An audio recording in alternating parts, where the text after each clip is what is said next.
കാവൽ മാലാഖയുടെ വണക്കമാസം 12-ാം ദിവസം. നമുക്ക് പ്രാർത്ഥിക്കാം. എൻ്റെ വിശ്വസ്ത കാവൽക്കാരനായ പരിശുദ്ധ മാലാഖേ, എൻ്റെ സൃഷ്ടാവും രക്ഷിതാവും ഉപകാരിയുമായ ദൈവത്തോട് ഞാൻ മറുത്ത് അകന്നു പോയതല്ലാതെ അനുഗ്രഹങ്ങളുടെ പിതാവായ അങ്ങ് എനിക്ക് തുണയും വഴികാട്ടിയുമായി നിശ്ചയിച്ച നിന്നെയും ഞാൻ ദുഃഖിപ്പിച്ചു. ഞാൻ എത്രയോ നന്ദി കേട്ട ദുഷ്ടപാപിയായിരിക്കുന്നു. എൻ്റെ നിർഭാഗ്യസ്ഥിതിയെപ്പറ്റി നീ വിധേയായിരിക്കണമേ. പാപത്തോട് എന്നെ ബലമായി ബന്ധിച്ചിരിക്കുന്ന ദുരാശകളുടെ കെട്ടുകളൊക്കെയും നീ പൊട്ടിച്ച് കളയണമേ. ഇനിയെങ്കിലും ഞാൻ ദൈവമക്കളുടെ കൂട്ടത്തിൽ എണ്ണപ്പെടുവാൻ ഇടയാക്കിയള്ളണമേ.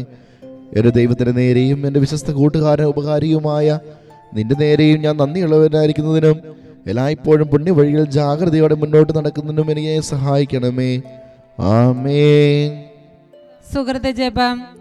കർത്താവിൻ്റെ പരിശുദ്ധ മാലാഖയെ എൻ്റെ ഹൃദയത്തെ ഈശോയ്ക്ക് കാഴ്ചവെക്കണമേ.